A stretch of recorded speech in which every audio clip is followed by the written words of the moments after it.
and refugee crisis in Europe. Khouri is also an internationally syndicated political columnist and author.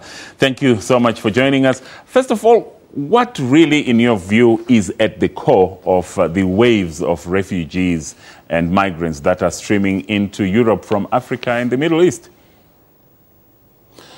I would say there's three related, separate but related issues that have caused this immense flow. The most immediate one is the warfare situations in places like Iraq and Syria, where there is real danger to people's lives and their homes are being destroyed.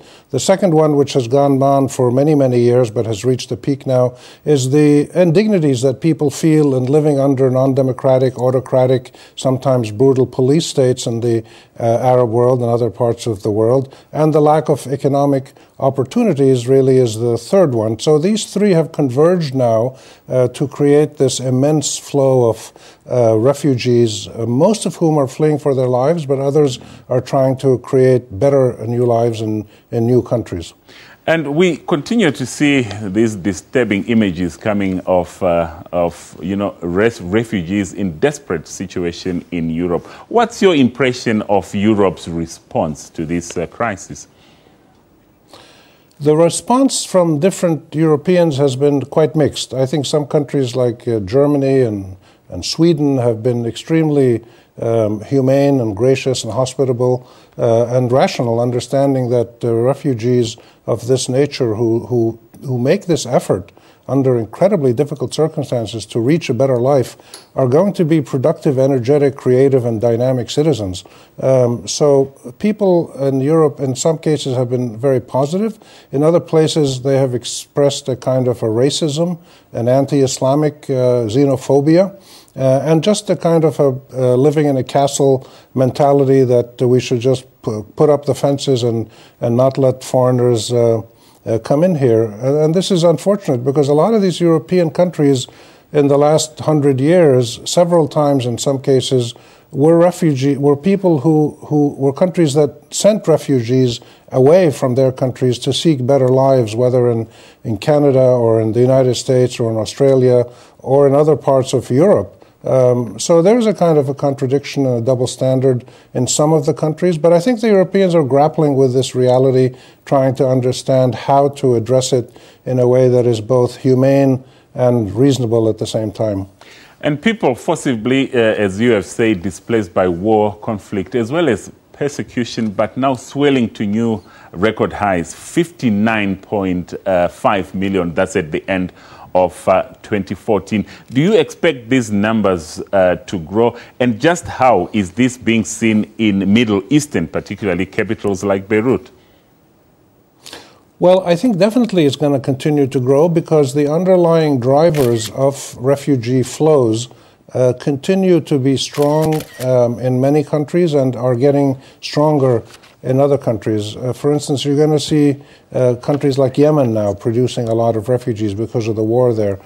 Countries possibly like Egypt, where you don't have warfare, you have occasional terrorism and counterterrorism operations by the state, but you have increasingly intolerant governance systems run by the military, and more Egyptians are worried about simply getting their basic needs and securing a future for their children. So you might see people from Egypt and from Libya, from other Arab countries that have difficult economic and political situations. And the sectarian violence that we're seeing across the Middle East doesn't seem to be subsiding. We hope it will in the years ahead, but I think in the short term, we should expect more refugee flows to come out of the region. So there needs to be a way to regulate these flows, address them according to international conventions, but also in a way that is more realistic than simply putting up fences. Yes, and quickly, you will be speaking at the Mapungubwe Institute's 4th annual lecture on peace in the Middle East. Can you just tell us a little bit more about this lecture, briefly? Well, I was honored to be invited to give this talk, and I'm looking forward to it tomorrow on Monday to do this.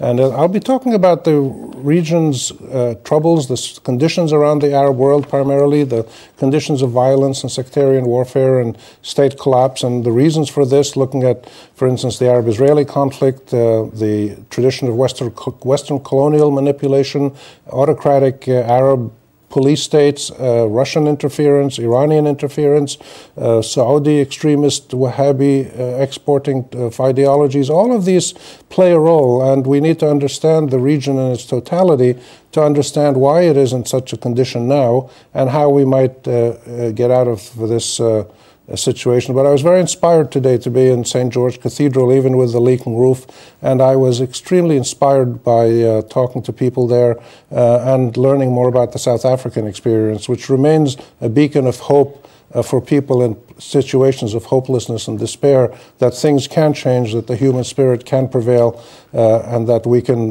do this all together if we put our minds to it. All right, thank you so much. That was Senior Researcher there at the American University of Beirut, Rami Khouri, speaking to us live from our Cape Town studio.